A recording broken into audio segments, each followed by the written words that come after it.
আসসালামু আলাইকুম। ক্লাস 9 আগের ক্লাসে আমরা পশ্চিমবঙ্গের চা শিল্প, খাদ্য প্রক্রিয়াকরণ শিল্প এবং তথ্য প্রযুক্তি শিল্প নিয়ে আলোচনা করেছিলাম। আজকের ক্লাসে আমরা পশ্চিমবঙ্গের পর্যটন শিল্প, ক্ষুদ্র ও কুটির শিল্প এবং পশ্চিমবঙ্গের বিশেষ কিছু শহরের নাম, বন্দর এবং পর্যটন শিল্প কেন্দ্রের নাম এগুলো সম্পর্কে জানব। তো দেখো, পশ্চিমবঙ্গের পর্যটন শিল্প, tourism industry of West Bengal. এই পর্যটনটা কি? দেখবে অনেক সময় আমরা একঘেয়েমি জীবন যাপনে যখন অভ্যস্ত হয়ে পড়ি, তখন আমাদের অনেক সময় মনে হয় যে আমরা কোথাও একটু ঘুরে আসি, কোনো পাহাড়, কোনো পর্বত বা কোনো সমুদ্রের টানে বা কোনো অরণ্য অঞ্চলে আমরা ঘুরতে যাই। যেমন ধরো, অনেক সময় আমরা দীঘা ঘুরতে যাই, দীঘা, পুরী বা দার্জিলিংয়ে ঘুরতে চলে গেলাম। তো এটাকে বলা হচ্ছে পর্যটন। আর এই পর্যটনকে কেন্দ্র করে যখন কোনো শিল্প গড়ে ওঠে, তখন সেটাকে বলা হয় পর্যটন শিল্প। পশ্চিমবঙ্গের পর্যটন কেন্দ্রগুলো হচ্ছে, দেখো, দার্জিলিং, মিরিক, কার্শিয়াং, কালিম্পং, জলদাপাড়া, ডুয়ার্স, হাসিমারা, মুর্শিদাবাদ, গৌড়, পান্ডুয়া, নবদ্বীপ, মায়াপুর, দীঘা, বকখালি প্রভৃতি। পশ্চিমবঙ্গবাসীরা হচ্ছে ভ্রমণ পিপাসু মানুষ, তাই না? আর পশ্চিমবঙ্গ পর্যটন শিল্পে যথেষ্ট উন্নত। পশ্চিমবঙ্গের যে কোনো স্থানে পর্যটন কেন্দ্র গড়ে ওঠার জন্য প্রয়োজন হচ্ছে যাতায়াতের সুবিধা, মানে সড়কপথ, রেলপথ ও বিমানপথে যাতায়াতের সুবিধা, পর্যাপ্ত বিদ্যুৎ সরবরাহ, যোগাযোগ ব্যবস্থা উন্নত হওয়া প্রয়োজন। নানা স্তরের আয়ের মানুষের জন্য হোটেল তো থাকতে হবে, তবে পর্যটন শিল্প উন্নতি লাভ করবে। এই সব সুবিধাকে একত্রে বলা হয় পরিকাঠামোগত সুবিধা। এছাড়াও এই পর্যটন শিল্পে বেশ কিছু মূলধন বিনিয়োগ করতে হয়। এছাড়াও দরকার হয় প্রশিক্ষিত কর্মীর। পর্যটন শিল্পের জন্য মূলত 3টি উপাদান হচ্ছে খুবই গুরুত্বপূর্ণ, যেমন পর্বত, অরণ্য এবং সমুদ্র। আর এই পর্বত, অরণ্য এবং সমুদ্র এই সবগুলোই কিন্তু পশ্চিমবঙ্গে অবস্থিত। পশ্চিমবঙ্গ রাজ্যের মানচিত্রটা যদি তোমরা কল্পনা করো, তাহলে তোমরা দেখতে পাবে যে পশ্চিমবঙ্গের উত্তর দিকে রয়েছে হিমালয় পর্বত, আর পশ্চিমবঙ্গের দক্ষিণে রয়েছে বঙ্গোপসাগর, এবং বঙ্গোপসাগরের উপকূল অঞ্চলে বিশাল অরণ্য, ম্যানগ্রোভ অরণ্য রয়েছে, সুন্দরবন।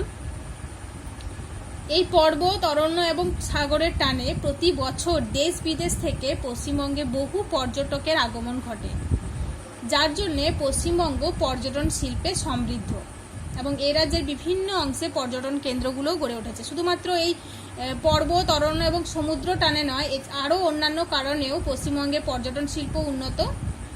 যেমন এখানে বিভিন্ন তীর্থ কেন্দ্র গড়ে উঠেছে, তারপর ঐতিহাসিক কেন্দ্র রয়েছে এখানেই, যেমন গৌড়, মুর্শিদাবাদ, এইসব ঐতিহাসিক কেন্দ্র রয়েছে, যার জন্যে পর্যটকেরা ভিড় জমায়।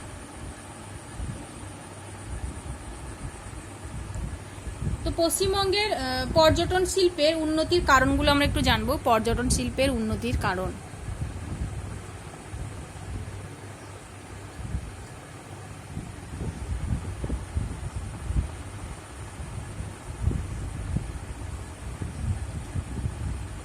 দেখো, পশ্চিমবঙ্গে যেহেতু পর্বত, মালভূমি এবং অরণ্য এবং সমুদ্র উপকূল অঞ্চল রয়েছে, সেই জন্যেই এই অঞ্চলে ভারতের বিভিন্ন স্থান থেকে বহু মানুষ ঘুরতে আসে। তো ভূপ্রাকৃতিক বৈচিত্র্যের দিক থেকে পশ্চিমবঙ্গ সমৃদ্ধ, যার জন্যে পশ্চিমবঙ্গে পর্যটন শিল্প উন্নতি লাভ করতে পেরেছে। এছাড়াও পশ্চিমবঙ্গের একাধিক নদী, বাঁধ, জলাধার এবং উত্তর দিকে পশ্চিমবঙ্গের উত্তরবঙ্গে তরাইয়ের অভয়ারণ্য রয়েছে, যেমন জলদাপাড়া অভয়ারণ্য, গরুমারা, এবং পূর্ব হিমালয়ের মনোরম শীতল পরিবেশ পর্যটকদের মুগ্ধ করে, যার জন্যে এই পশ্চিমবঙ্গে পর্যটন শিল্প উন্নতি লাভ করতে পেরেছে। দ্বিতীয় কারণ হচ্ছে বিভিন্ন তীর্থস্থান গড়ে উঠেছে এবং তীর্থস্থান ভিত্তিক পর্যটন কেন্দ্র এখানে গড়ে ওঠে, যেমন কালীঘাট, দক্ষিণেশ্বর, বেলুর মন্দির, তারাপীঠ, তারকেশ্বর, জয়রামবাটি, কামারপুকুর, ব্যান্ডেল গির্জা, ফুরফুরা শরীফ, এই সব কেন্দ্রকে ঘিরে বিভিন্ন তীর্থস্থান গড়ে উঠেছে, যার জন্য প্রতি বছর এই তীর্থস্থান ভিত্তিক পর্যটন কেন্দ্রকে ঘিরে প্রচুর মানুষের সমাগম ঘটে এবং তার ফলে পশ্চিমবঙ্গে পর্যটন শিল্প উন্নতি লাভ করতে পেরেছে। এছাড়াও ঐতিহাসিক একটা কারণ রয়েছে, যেমন মালদা জেলার গৌড়, মুর্শিদাবাদের হাজারদুয়ারি, নদিয়া জেলার পলাশির মাঠকে ঘিরে তৈরি হয়েছে ঐতিহাসিক দ্রষ্টব্য কেন্দ্রিক পর্যটন কেন্দ্র, যার ফলে পশ্চিমবঙ্গে পর্যটন শিল্প উন্নতি লাভ করতে পেরেছে। এছাড়াও দেখো বিষ্ণুপুরের পোড়ামাটির পুতুল এবং মন্দির তৈরি হয়েছে। বালুচরী শাড়ির জন্য শান্তিনিকেতন বিখ্যাত, পৌষ মেলা, বসন্ত উৎসবের জন্য শান্তিনিকেতন বিখ্যাত, বীরভূমের বাউল মেলা, এসব খুবই আকর্ষণীয়, পর্যটকদের জন্য খুবই আকর্ষণীয়। তো তার জন্যে পশ্চিমবঙ্গ পর্যটন শিল্পে উন্নতি লাভ করতে পেরেছে। আর বাঙালির ভ্রমণ পিপাসু মন এবং রাজ্যের পরিকাঠামোগত উন্নয়নের জন্যই পশ্চিমবঙ্গ পর্যটন শিল্পে উন্নতি লাভ করতে পেরেছে। এছাড়াও বেশ কিছু কারণ রয়েছে এই শিল্পের উন্নতির জন্য, যেমন পশ্চিমবঙ্গের এই যোগাযোগ ব্যবস্থা, যাতায়াত ব্যবস্থা খুবই উন্নত, যার ফলে এখানে পশ্চিমবঙ্গ পর্যটন শিল্পে উন্নতি লাভ করতে পেরেছে। তারপর দেখো গঙ্গা নদী পশ্চিমবঙ্গবাসীর কাছে খুবই পবিত্র একটা নদী, আর এই গঙ্গা নদীর মোহনায় অবস্থিত পশ্চিমবঙ্গ রাজ্যে। তাই এই মোহনার কাছে প্রতি বছর গঙ্গাসাগর মেলায় প্রচুর মানুষ ভিড় জমায় এবং বছরের বাকি সময়েও এই গঙ্গা নদী মানুষের কাছে খুবই পবিত্র, তাই বাকি সময়েও গঙ্গা স্নানের জন্য, পুণ্য অর্জনের জন্য মানুষ এখানে যায়। তো এটা একটা কারণ। তারপর হচ্ছে ব্রিটিশ এবং ফরাসিদের প্রধান ঘাঁটি ছিল এই পশ্চিমবঙ্গ। যখন ব্রিটিশরা ভারতে ছিল তখন ব্রিটিশ এবং ফরাসিদের প্রধান ঘাঁটি ছিল এই পশ্চিমবঙ্গ। তো তার ফলেই পাশ্চাত্যের অন্যান্য দেশের পর্যটনকারীরা বা পর্যটকরা এখনও পশ্চিমবঙ্গের দার্জিলিং এবং রাজ্যের প্রাচীন ঐতিহ্যের আকর্ষণে পাড়ি দেয়, মানে ঘুরতে আসে আর কি এখানে। এইগুলোই হচ্ছে পশ্চিমবঙ্গের পর্যটন শিল্পের উন্নতির কারণ। পশ্চিমবঙ্গ পর্যটন শিল্পে উন্নতি ঘটালেও এর কিছু সমস্যাও এখানে রয়েছে, যেমন একটা হচ্ছে পর্যটন কেন্দ্রগুলিতে প্রতি বছর খুবই পলিউশন হয়, প্লাস্টিক দূষণ হয়, তো জল দূষণ হয়। তো এইসব দূষণের ফলে এই শিল্পটা বেশ সমস্যার সম্মুখীন হয়েছে এবং পরিকাঠামোগত অসুবিধার জন্য এই শিল্পটা সমস্যার সম্মুখীন হয়েছে। তারপর এই শিল্প কেন্দ্রগুলিতে যাতায়াতের ব্যবস্থার খরচ বেড়ে গেছে, এটা হচ্ছে সমস্যা। আর একটা সমস্যা, আর এই পর্যটন কেন্দ্রগুলিতে অনেক সময় অসাধু ব্যবসায়ীরা পর্যটকদের সুযোগ নিয়ে বেহিসাবি দাম নিয়ে পর্যটকদের ঠকায়, তো এটা হচ্ছে আর একটা কারণ। এছাড়াও এই শিল্পের সমস্যার বেশ কিছু কারণ রয়েছে। এটা হচ্ছে একটা ঋতুভিত্তিক শিল্প, মানে একটা নির্দিষ্ট ঋতুতেই পর্যটকরা পর্যটন করে থাকেন আর কি। বছরের বাকি সময়গুলোতে সেখানকার মানুষরা বেকার হয়ে পড়ে থাকে, বেকার হয়ে যায়। তো এটা হচ্ছে আর একটা কারণ পর্যটন শিল্পের সমস্যা। আর যেহেতু এটা ঋতুভিত্তিক একটা শিল্প, তার ফলে বাকি সময়গুলিতে ব্যবসায়ীরা ক্ষতিগ্রস্ত হয়। তো যাই হোক, এটা হচ্ছে পশ্চিমবঙ্গের পর্যটন শিল্পের সমস্যা। তবে এই শিল্পের ভবিষ্যৎ সম্ভাবনা খুবই উজ্জ্বল। তো এই শিল্পের উন্নয়নের জন্য বেশ কিছু পদক্ষেপ গ্রহণ করা উচিত। তো সেই সব পদক্ষেপগুলি হচ্ছে পশ্চিমবঙ্গের দীঘা, শান্তিনিকেতন, দার্জিলিং এইসব শহরের পরিকাঠামোর উন্নতি এবং শহরগুলির শান্তি শৃঙ্খলা বজায় রাখার দিকে বিশেষ গুরুত্ব দিতে হবে। শান্তি শৃঙ্খলা বজায় থাকলে তবেই প্রতি বছর পর্যটকদের ভিড় জমবে এবং তার ফলে এই শিল্পটা উন্নতি লাভ করতে পারবে। আর প্রতিটি পর্যটন কেন্দ্রে কড়া প্রশাসনিক নজর রাখতে হবে, যাতে অসাধু ব্যবসায়ীরা ঠকাতে না পারে পর্যটকদের। তারপর গণমাধ্যম এবং বিভিন্ন ওয়েবসাইটে পশ্চিমবঙ্গের পর্যটন শিল্প বিষয়ে প্রচার চালাতে হবে, মানে অ্যাডভার্টাইজমেন্ট যেটাকে বলে, বিভিন্ন গণমাধ্যমের দ্বারা করতে হবে। তো তবেই এই শিল্পটা উন্নতি লাভ করতে পারবে। এবং অন্যান্য রাজ্য প্রধানদের সঙ্গে এবং বিভিন্ন রাষ্ট্রের রাষ্ট্রপ্রধানদের সঙ্গে আলোচনা করতে হবে বা আবেদন জানানো উচিত এই রাজ্যের পর্যটন কেন্দ্রগুলিতে আসার জন্য, এবং পর্যটকদের আকর্ষণের জন্য পর্যটন কেন্দ্রগুলিতে স্থানীয় অধিবাসীদের নিয়ে বিভিন্ন অনুষ্ঠানের ব্যবস্থা করতে হবে যাতে পর্যটন শিল্পের উন্নতি ঘটে। তো এই হলো পশ্চিমবঙ্গের পর্যটন শিল্প এবং পর্যটন শিল্প কেন্দ্রের নামগুলো আমি বললাম, কয়েকটা শিল্প কেন্দ্রের নাম, এগুলো তোমরা মনে রাখবে। এখন আমরা পশ্চিমবঙ্গের ক্ষুদ্র ও কুটির শিল্প নিয়ে একটু বলবো। ক্ষুদ্র এবং কুটির শিল্পটা কি? পশ্চিমবঙ্গের ক্ষুদ্র ও কুটির শিল্প, small scale and cottage industry of West Bengal. তো 2006 সালে পশ্চিমবঙ্গ সরকারের দেওয়া সংজ্ঞা অনুযায়ী যখন কোনো শিল্পে 25 লক্ষ থেকে 5 কোটি বিনিয়োগ করা হয়, 25 লক্ষ থেকে 5 কোটি, এবং 10 থেকে 50 জন শ্রমিক নিয়োগের মাধ্যমে কোনো শিল্প গড়ে ওঠে, সেই শিল্পকে বলা হয় ক্ষুদ্র শিল্প। সেই শিল্পকে বলা হয় ক্ষুদ্র শিল্প।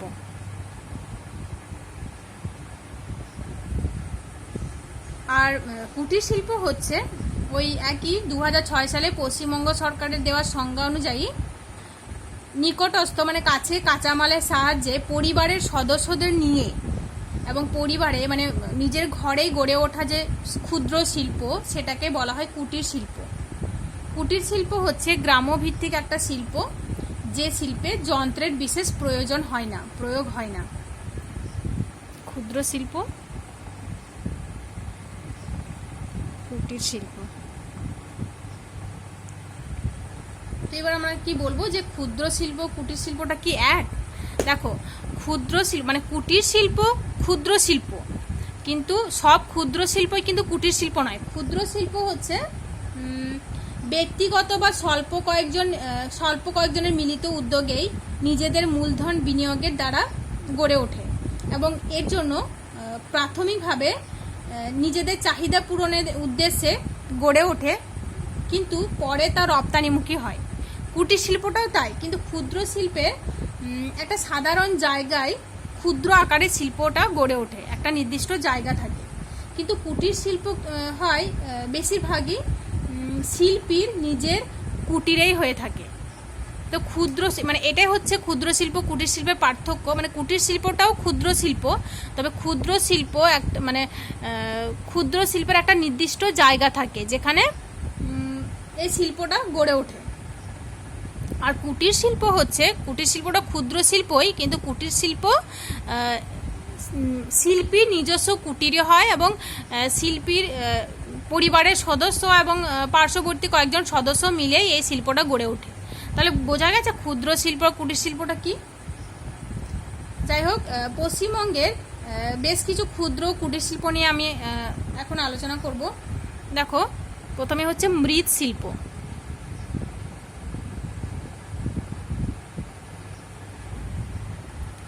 মৃৎ শিল্পটা কি?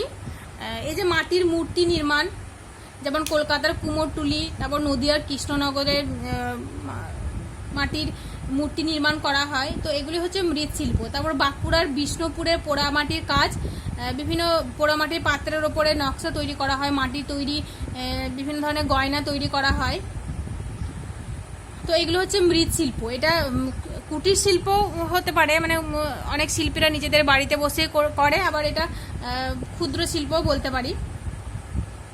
তো মৃৎশিল্পটা একটা ক্ষুদ্র এবং কুটির শিল্প। তারপর দেখো, বিভিন্ন লৌহ নির্মিত দ্রব্য, লৌহ ইস্পাত নির্মিত দ্রব্য, ছোট ছোট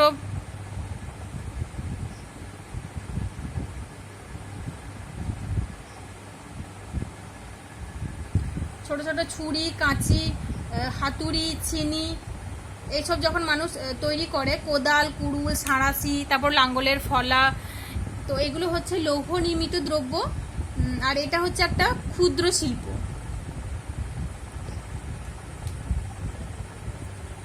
তারপর দেখো মাদুর শিল্প।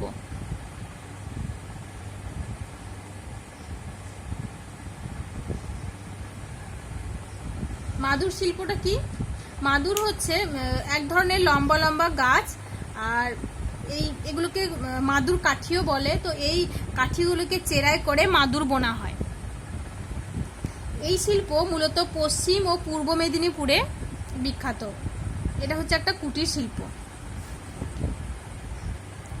তারপর দেখো পশ্চিমবঙ্গের ক্ষুদ্র কুটির শিল্পের মধ্যে রয়েছে বিড়ি শিল্প।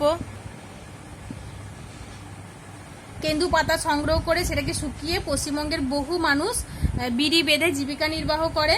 যেমন পশ্চিম মেদিনীপুরে ঝাড়গ্রাম, বিনপুর, তারপর বাঁকুড়া, পুরুলিয়া, হুগলি, এইসব জেলায় এই শিল্পটা বিখ্যাত। এটা হচ্ছে একটা কুটির শিল্প। তারপর গুড় শিল্প। গুড় কি থেকে তৈরি হয় এটা আমরা জানি। খেজুর রস, আখের রস এবং তালের রস দিয়ে এই গুড় তৈরি হয়। আখের গুড়, খেজুর গুড় এবং তাল গুড়। বাঁকুড়া জেলায় এই শিল্প বিশেষ বিখ্যাত। এটা হচ্ছে একটা ক্ষুদ্র শিল্প। তারপর দেখো তাঁত শিল্প। নদিয়া জেলার শান্তিপুর ও ফুলিয়া, হুগলির বেগমপুর, ধনেখালি এবং বাঁকুড়ার বিষ্ণুপুরের তাঁত বস্ত্রে প্রচুর মানুষ নিযুক্ত আছে। এছাড়া উত্তর চব্বিশ পরগনাতেও এই শিল্প বিখ্যাত। বসিরহাটে যেমন গামছা তৈরি হয়, মানে উত্তর চব্বিশ পরগনা বসিরহাটে গামছা তৈরি হয়। তো এটা হচ্ছে একটা তাঁত শিল্প, এটা একটা ক্ষুদ্র শিল্প। তারপর দেখো পশ্চিমবঙ্গের আরেকটা বিখ্যাত শিল্প হচ্ছে রেশম শিল্প, মানে ক্ষুদ্র কুটির শিল্প বলতে পারি এটা। রেশম শিল্প এটা হচ্ছে ওই তুঁত গাছে পাতা গুটি পোকা খেয়ে খেয়ে গুটি পোকাটাকে পালন করা হয়। আর গুটি পোকার মুখে যে আঠালো যে পদার্থ বেরিয়ে আসে সেটা থেকেই সিল্ক তৈরি হয় আর কি। এটা মালদা জেলা, বীরভূম ও বাঁকুড়া জেলাতে এই শিল্প গড়ে উঠেছে। তারপর দেখো চালকল। চালকল ও তেলকল, এই রাইস মিল যেটাকে বলে। পশ্চিমবঙ্গের বিভিন্ন জেলাতে বিভিন্ন অঞ্চলে এই চালকল ও তেলকল গড়ে উঠেছে এবং এই শিল্পে বহু মানুষ নিযুক্ত রয়েছে। এটাও একটা ক্ষুদ্র শিল্প বলতে পারি আমরা। এটা কুটির শিল্প নয়, চালকল ও তেলকল হচ্ছে ক্ষুদ্র শিল্প। তারপর দেখো প্রকাশনা ও মুদ্রণ শিল্প।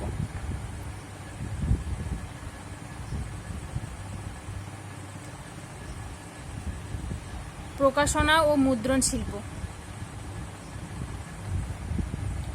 যেমন পশ্চিমবঙ্গের কলকাতা জেলার কলেজ স্ট্রিট অঞ্চলে বিভিন্ন বই ছাপা হয় এবং ধর্মতলা সংলগ্ন অঞ্চলে খবরের কাজ ছাপা হয়, খবরের কাগজ ছাপা হয়।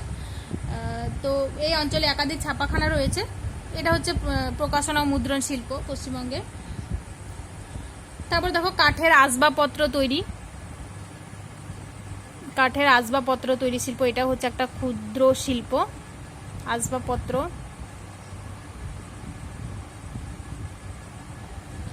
এই শিল্পটা পশ্চিমবঙ্গের বিভিন্ন রাজ্যে বিভিন্ন অঞ্চলে ছড়িয়ে পড়েছে।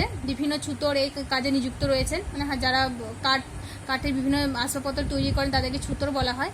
তারপর বাদ্যযন্ত্র নির্মাণ, ওই যে হারমোনিয়াম, বেহালা, বাদ্যযন্ত্র নির্মাণ শিল্প।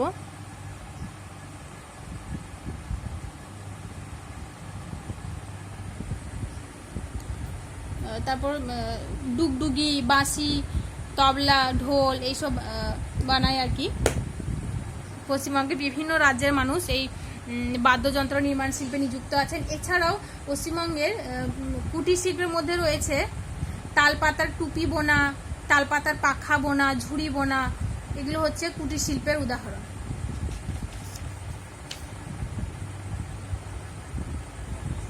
তো এই শিল্পগুলি হচ্ছে পশ্চিমবঙ্গের ক্ষুদ্র এবং কুটির শিল্পের উদাহরণ। আর এই শিল্পের বিশেষ বৈশিষ্ট্যগুলি হচ্ছে এই শিল্প মূলত দেশীয় প্রযুক্তির উপর নির্ভরশীল। তারপর স্থানীয় শিল্পোদ্যোগীরা এর মূলধন যোগান করেন আর কি। যারা এই শিল্পে ক্ষুদ্র এবং কুটির শিল্পে নিযুক্ত থাকেন, স্থানীয় মানুষেরাই এই শিল্পের মূলধন যোগান। এই ধরনের শিল্পগুলি শ্রমনিবিড় হওয়ায় বহু শ্রমিক কাজের সুযোগ পান এবং বহু ক্ষেত্রে শ্রমিকদের সৃষ্টিশীলতা ও সাংস্কৃতিক ঐতিহ্যের প্রতিফলন ঘটে ছোট মাপের শিল্পে। যেমন অনেকে এই যে মাটির মূর্তি নির্মাণ করেন, তো তাদের সৃষ্টিশীলতা এবং সৃজনশীলতার প্রতিফলন ঘটে এই শিল্পে। তো এই হলো পশ্চিমবঙ্গের ক্ষুদ্র ও কুটির শিল্প।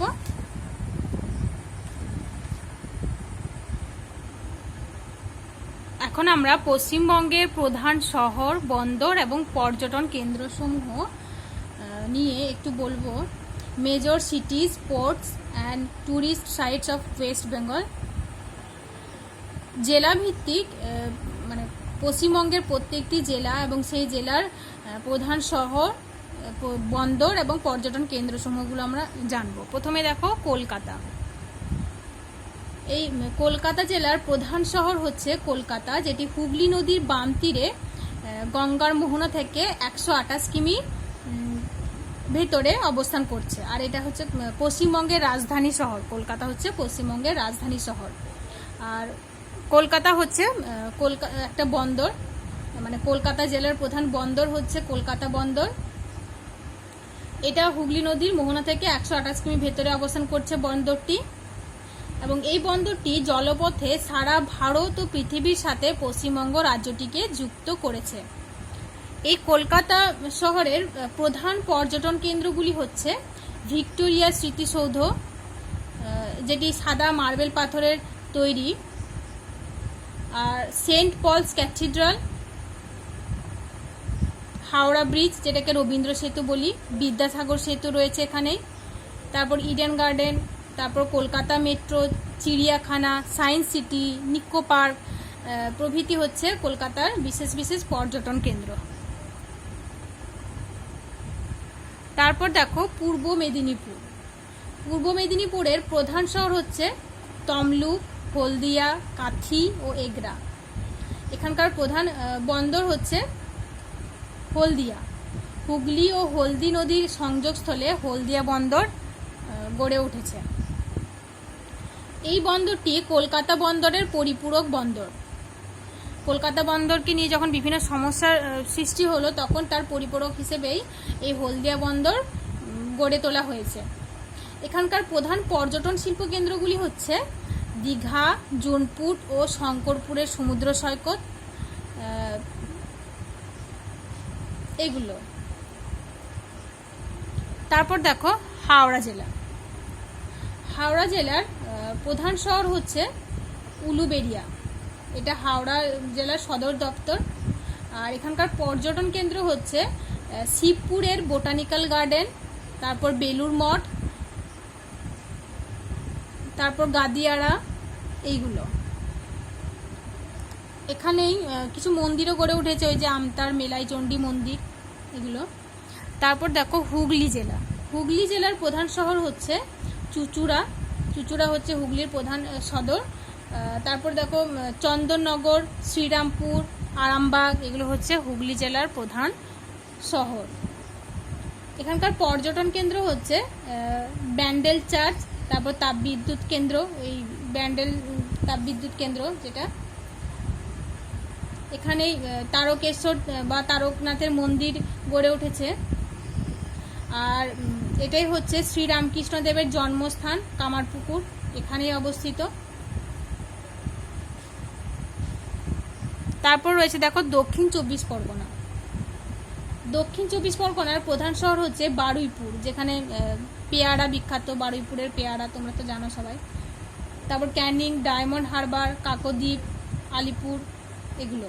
এখানকার প্রধান পর্যটন কেন্দ্রগুলি হচ্ছে ডায়মন্ড হারবার, রায়দিঘি, বকখালি, ফ্রেজারগঞ্জ, তারপর গঙ্গাসাগরে কপিলমুনির মন্দির, তারপর গঙ্গা স্নানের মেলা, সুন্দরবনের সজনেখালি পাখিরালয় এবং নেতিধুপানির ঘাট। এখানে রয়েছে ব্যাঘ্র প্রকল্প, ভগতপুরের কুমির প্রকল্প, এগুলি হচ্ছে দক্ষিণ চব্বিশ পরগনার প্রধান পর্যটন কেন্দ্র। তারপর দেখো উত্তর চব্বিশ পরগনা। উত্তর চব্বিশ পরগনার প্রধান শহর হচ্ছে বারাসাত, দমদম, ব্যারাকপুর, বনগাঁ, বিধাননগর, বসিরহাট, এগুলো। এখানকার প্রধান পর্যটন কেন্দ্র হচ্ছে ব্যারাকপুরের গান্ধীঘাট, তারপর মঙ্গল পাণ্ডের স্মৃতিসৌধ এখানে অবস্থান করছে, পলতার জলাধার, হালি শহর, তারপর রয়েছে এখানে বঙ্কিমচন্দ্রের বাড়ি রয়েছে নৈহাটিতে। তারপর এখানেই শ্রীরামকৃষ্ণদেবের সাধন ক্ষেত্র দক্ষিণেশ্বর কালী মন্দির, যেটাকে বলে দক্ষিণেশ্বরের কালী মন্দিরের জন্য বিখ্যাত, উত্তর 24 পরগনা জেলা। তারপর দেখো রয়েছে পশ্চিম মেদিনীপুর। পশ্চিম মেদিনীপুরের প্রধান শহর হচ্ছে মেদিনীপুর, তারপর খড়গপুর, ঝাড়গ্রাম, ঘাটাল। এখানকার প্রধান পর্যটন কেন্দ্রগুলি হচ্ছে মেদিনীপুরের জোড়া মসজিদ, যেটা জোড়া মসজিদ, তারপর ঝাড়গ্রামের পুরনো রাজবাড়ি এইগুলো, তারপর হাতিবাড়ির জঙ্গল এখানেই রয়েছে। বাঁকুড়া জেলায় দেখো, বাঁকুড়া জেলার প্রধান শহর হচ্ছে বাঁকুড়া, খাতড়া, বিষ্ণুপুর। এখানকার প্রধান পর্যটন কেন্দ্র হচ্ছে বিষ্ণুপুর। বিষ্ণুপুরে 16টি মন্দির রয়েছে। তারপর জয়রামবাটি, শুশুনিয়া পাহাড়, মুকুটমণিপুর, ঝিলিমিলি, কংসাবতী বাঁধ এগুলো হচ্ছে এখানকার প্রধান পর্যটন কেন্দ্র। তারপর দেখো পুরুলিয়া জেলা। পুরুলিয়া জেলার প্রধান শহর হচ্ছে পুরুলিয়া, ঝালদা, রঘুনাথপুর এইগুলো। পুরুলিয়া জেলার প্রধান পর্যটন কেন্দ্র পুরুলিয়ার রাজবাড়ি, অযোধ্যার পাহাড়, দলমা পাহাড়, তারপর বাঘমুন্ডি পাহাড়, মাঠা অরণ্য এখানেই রয়েছে, সাঁওতালডিহি তাপবিদ্যুৎ কেন্দ্র। তারপর তসর কাপড়ের জন্য এই রঘুনাথপুর হচ্ছে বিখ্যাত, মানে পুরুলিয়া জেলার রঘুনাথপুর শহর হচ্ছে বিখ্যাত। তারপর দেখো বর্ধমান জেলা। বর্ধমান জেলার প্রধান শহর হচ্ছে বর্ধমান, তারপর আসানসোল, দুর্গাপুর, কালনা, কাটোয়া এগুলো। এখানকার প্রধান পর্যটন কেন্দ্র হচ্ছে বর্ধমান রাজবাড়ি এবং এর ভেতরে রয়েছে বিশ্ববিদ্যালয়, গোলাপবাগ, বিজ্ঞান ভবন, ডিয়ার পার্ক, শিব মন্দির রয়েছে, বুড়ো রাজের মন্দির, এইগুলোর জন্য বিখ্যাত, মানে এইসব পর্যটন কেন্দ্রগুলি রয়েছে বর্ধমানে। তারপর দেখো বীরভূম জেলা। বীরভূম জেলার প্রধান শহর হচ্ছে সিউড়ি, বোলপুর, রামপুরহাট এগুলো। এখানকার প্রধান পর্যটন কেন্দ্র হচ্ছে শান্তিনিকেতন, রবীন্দ্রনাথ ঠাকুরের স্মৃতি বিজড়িত শান্তিনিকেতন, বক্রেশ্বরের উষ্ণ প্রসবন রয়েছে, বক্রেশ্বরের মন্দির রয়েছে, জয়দেবের জন্মস্থান, শ্রীকৃষ্ণ কবি জয়দেব, শ্রীকৃষ্ণ কবি না, কবি জয়দেবের জন্মস্থান কেন্দুলি এখানেই রয়েছে। তারপর চণ্ডীদাসের জন্মস্থান নানুর এখানেই অবস্থিত, বীরভূম জেলাতে অবস্থিত। তারপর তারাপীঠের শ্মশান, মন্দির এবং প্রাচীন আশ্রম এখানেই রয়েছে বীরভূম জেলায়। তারপর দেখো নদিয়া জেলা। নদিয়া জেলার প্রধান শহর হচ্ছে কৃষ্ণনগর, এছাড়াও কল্যাণী, রানাঘাট, তেহট্ট। এখানকার প্রধান পর্যটন কেন্দ্র হচ্ছে কৃষ্ণনগরের রাজবাড়ি, রাজরাজের মন্দির, তারপর কবি কীর্তিবাস ওঝার জন্মভিটা এগুলো রয়েছে এখানে। তারপর দেখো মুর্শিদাবাদ জেলা। মুর্শিদাবাদ জেলার প্রধান শহর হচ্ছে বহরমপুর, লালবাগ, কান্দি, জঙ্গিপুর, ডোমকল। এখানকার প্রধান পর্যটক কেন্দ্র হচ্ছে সৈদাবাদের আর্মেনিয়ান গির্জা, দয়াময়ী মন্দির। তারপর এখানেই রয়েছে বৌদ্ধ বিহারের ধ্বংসাবশেষ, কাশিম বাজারের রাজবাড়ি রয়েছে, কাটরা মসজিদ, হাজারদুয়ারি, খোশবাগ, মতিঝিল, সাগরদিঘি প্রভৃতির জন্য বিখ্যাত। তারপর দেখো মালদা জেলা। মালদা বা মালদহ। মালদা জেলার প্রধান শহর হচ্ছে মালদহ, ইংলিশ বাজার। এখানকার প্রধান পর্যটন শিল্প কেন্দ্র হচ্ছে গৌড়।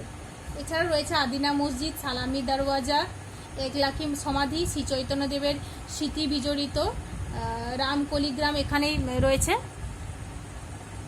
তারপর দেখো দক্ষিণ দিনাজপুর। দক্ষিণ দিনাজপুরের প্রধান শহর বালুরঘাট এবং গঙ্গারামপুর। এখানকার প্রধান পর্যটন কেন্দ্র হচ্ছে মহিপাল দিঘি, তপন দিঘি, কালো দিঘি ও ধুলো দিঘি এগুলো। তারপর দেখো উত্তর দিনাজপুর।